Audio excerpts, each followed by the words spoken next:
L'épicerie de Tomek était la dernière maison du village. C'était une petite boutique, toute simple, avec au-dessus de la vitrine l'inscription « Épicerie » peinte en lettres bleues. Quand on poussait la porte, une clochette tintait joyeusement. Ding ding. Et Tomek se tenait devant vous, souriant dans son tablier gris d'épicier. C'était un garçon aux yeux rêveurs, assez grand pour son âge, plutôt osseux. Depuis la petite fenêtre de son arrière-boutique, il regardait souvent la vaste plaine, où le blé de printemps se balançait, avec grâce, semblable aux vagues de la mer. Et seul le ting-ling de la sonnette à la porte de la boutique pouvait l'arracher à sa rêverie. « Est-ce que vous vendez des sucres d'orge ?» Il leva la tête et vit la plus jolie personne qu'on puisse imaginer. C'était une jeune fille de 12 ans environ, brune comme on peut l'être, en sandales et dans une robe en piteux état. À sa ceinture pendait une gourde de cuir. Elle était entrée, sans bruit, par la porte ouverte, si bien qu'on aurait dit une apparition. Et maintenant, elle fixait Tomek de ses yeux noirs et tristes. Oui, je vends des sucres d'orge. Qu'avez-vous dans ce petit tiroir ? J'ai tout. Des élastiques à chapeau ? Oui, bien sûr. Voilà. Et des images du kangourou ? Voilà.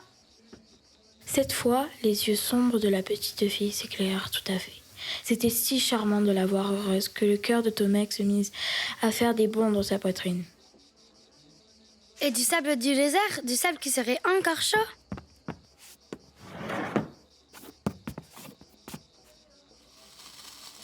Il est tout chaud. Il est aussi chaud que mon bras. Et dans celui-ci, qu'avez-vous dans celui-ci ? Oh, ce ne sont que des dés à coudre. Ainsi, vous avez tout dans votre magasin ? Vraiment tout ? Dit la jeune fille en levant les yeux vers lui. Tomek se trouva un peu embarrassé. Oui, enfin, tout le nécessaire. Répondit-il avec ce qu'il fallait de modestie. Alors, vous avez peut-être de l'eau de la rivière Gjar ? Dit la petite voix fragile et hésitante, mais soudain, pleine d'un fol espoir, sembla-t-il à Tomek. Tomek ignorait ce qu'était cette eau. Il ignorait aussi où pouvait se trouver cette rivière Djar. La jeune fille le vit bien. Une ombre passa dans ses yeux et elle répondit sans qu'il eût à le demander. « C'est l'eau qui empêche de mourir. Vous ne le savez pas ?» Tomek secoua doucement la tête. Non, il ne le savait pas. « J'en ai besoin, » fit la petite fille. Puis elle tapota la gourde qui pendait à sa ceinture et ajouta. Je la trouverai et je la mettrai là. Tomek aurait bien voulu qu'elle lui en dise plus. Mais déjà, elle s'avançait vers lui en dépliant un mouchoir dans lequel elle tenait quelques pièces de monnaie. « Je vous dois combien pour le sucre d'orge ?»« 1 sou, » s'entendit murmurer Tomek. La jeune fille posa la pièce sur le comptoir, regarda encore une fois les 300 petits tiroirs et fit à Tomek un dernier sourire. « Au revoir. »« Au revoir. » redouilla Tomek. Puis elle sortit de la boutique.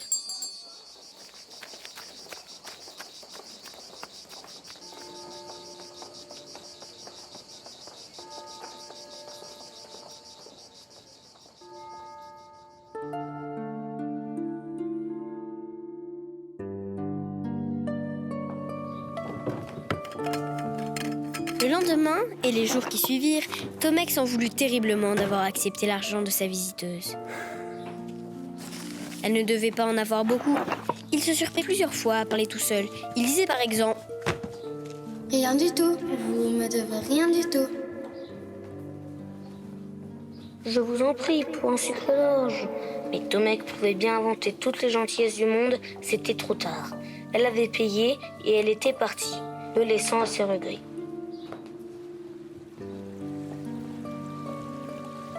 Ce qui le tracassait aussi, c'était cette eau dont elle avait parlé, cette rivière au nom étrange qu'il n'arrivait pas à retrouver.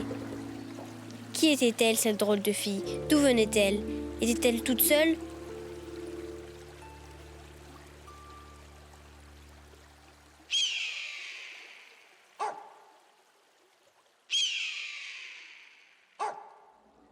Quelques jours passèrent ainsi, puis un après-midi, Tomek n'y tint plus.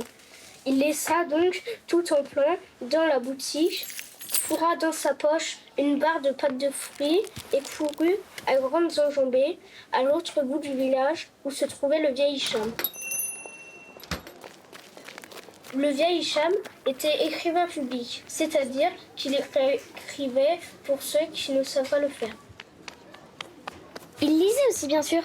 Quand Tomek arriva, il était justement en train de déchiffrer une lettre pour une petite dame qui l'écoutait attentivement. Par discrétion, Tomek s'étint à distance, le temps qu'il en ait terminé. Puis, il s'avança vers son ami. « Bonjour, grand-père. » lança-t-il en portant la main à sa poitrine. « Bonjour, mon fils. » Répondit Hicham en lui tenant les deux mains ouvertes. Il n'était ni le grand-père ni le fils l'un de l'autre, mais comme Hicham vivait seul et que Tomek était orphelin, il s'était toujours appelé comme cela. Il s'aimait beaucoup. « Dis-moi, grand-père Hicham, as-tu déjà entendu parler de la rivière Tchar ou Djar?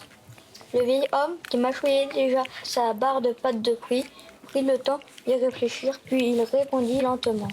« Je connais une rivière Jar. » « C'est ça, Gjar, la rivière Gjar !» Et en le répétant, il lui sembla entendre la jeune fille le dire. « De l'eau de la rivière Jar. » Celle qui coule à l'envers. Celle qui quoi? Bredouilla Tomek qui n'avait jamais entendu parler d'une chose pareille.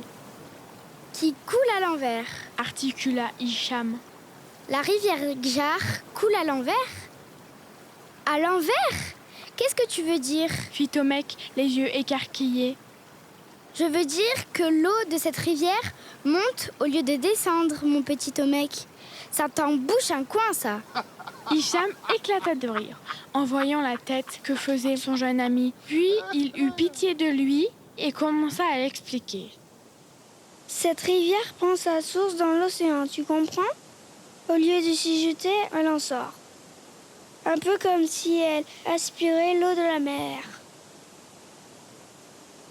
Des arbres étranges poussent sur ces rives. Des arbres qui s'étirent le matin et poussent des soupirs le soir.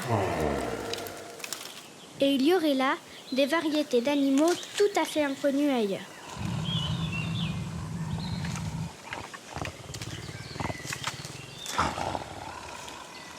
De quel sort, par exemple, voulut savoir Tomek?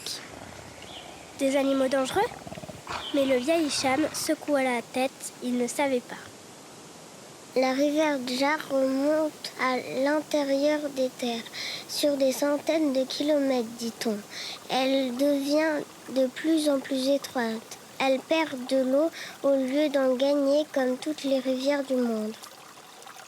Mais où cette eau s'en va-t-elle? Demanda Tomek. Il faut bien qu'elle aille quelque part. Une fois de plus, le vieil Hicham dut avouer son ignorance. On ne sait pas où cette eau s'en va. Il n'y a pas d'affluent. C'est un grand mystère. Quoi qu'il en soit, la rivière finit par arriver au pied d'une montagne qui s'appelle la montagne sacrée. La montagne sacrée? Fit Tomek que ce nom-là l'impressionnait. Oui, ceux qui ont approché cette montagne disent qu'on n'a jamais vu quelque chose d'aussi imposant. Ces sommets dépassent les nuages. Mais figure-toi que notre petite rivière ne se laisse pas démonter comme cela. Elle l'escalade tout simplement. Et plus elle monte, plus elle se rétrécit. Elle redevient torrent, puis simple ruisseau, tout en coulant à l'envers, bien sûr. Ne l'oublie jamais. Et quand elle arrive tout en haut, elle n'est plus qu'un mince filet d'eau, pas plus gros que mon pouce. Et là, elle s'immobilise enfin, et cela forme dans le creux d'une pierre un minuscule bassin de la taille d'un demi-lavabo.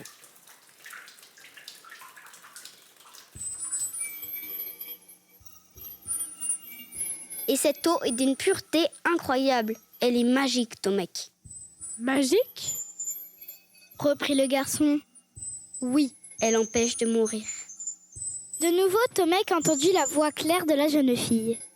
Elle empêche de mourir, vous ne le saviez pas? Hicham avait utilisé exactement les mêmes mots. Seulement, Poursuivit le vieil homme. personne n'en a jamais rapporté, mon garçon. Personne. Mais pourtant, s'exclama Tomek, il suffirait de suivre cette rivière jusqu'à sa source, enfin jusque là-haut, de remplir une gourde de cette fameuse eau et de redescendre. Il suffirait, mais il se trouve que personne n'est jamais arrivé là-haut. Et si quelqu'un y était arrivé, il n'a pas réussi à redescendre. Et on n'en a rien su. Et si quelqu'un est arrivé à redescendre, il a perdu sa provision d'eau en route. Et puis, il y a quelque chose qui rend l'entreprise encore plus difficile. Quoi donc, grand-père ? Eh bien, c'est que cette rivière n'existe sans doute pas et cette montagne non plus.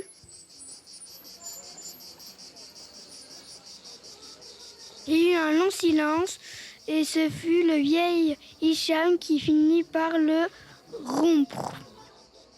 Au fait, mon garçon, qui t'a parlé de cette rivière ?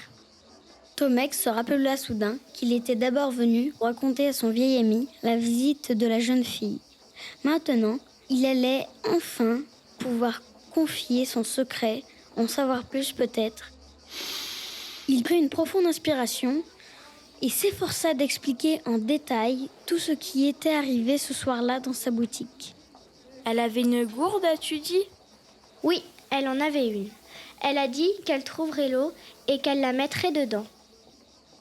Cette fois, Hicham ne souriait plus du tout.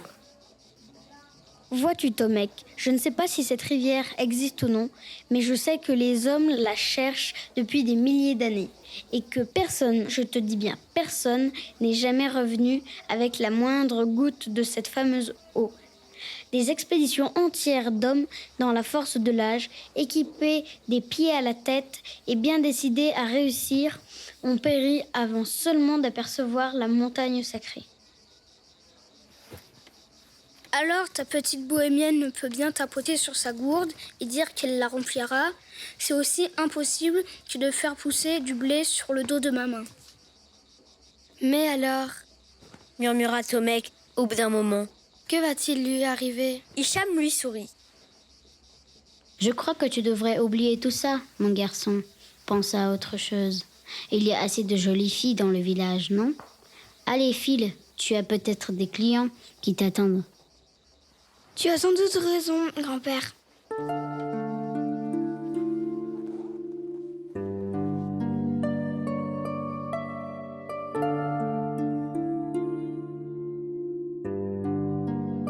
Tomek fixa son départ un matin à l'aube. Ainsi, on ne remarquerait pas tout de suite son absence. Et quand le vieil Hicham trouverait sa lettre, dans son échoppe, il serait déjà loin. Cher grand-père Hicham, tu lis toujours les lettres des autres, mais celle-ci est pour toi, et tu n'auras pas besoin de le lire à haute voix. Je sais que je vais te faire de la peine et je te demande de me pardonner. Je suis partie ce matin pour la rivière Gjar. Si j'y arrive, je te rapporterai de son eau. J'espère retrouver en chemin la jeune fille dont je t'ai parlé, puisqu'elle va là-bas aussi. Je te laisse la clé du magasin, car là où je vais, je risquerai de la perdre. Je reviendrai le plus tôt possible. À bientôt, Tomek. Il eut du mal à retenir ses larmes en glissant la lettre dans l'enveloppe. Hicham avait bien vieilli ces derniers mois. Ses joues s'étaient creusées. Ses mains ressemblaient à de vieux parchemins. Serait-il encore vivant quand Tomek reviendrait ? Il se coucha tout habillé sur son lit et dormit quelques heures d'un sommeil sans rêve.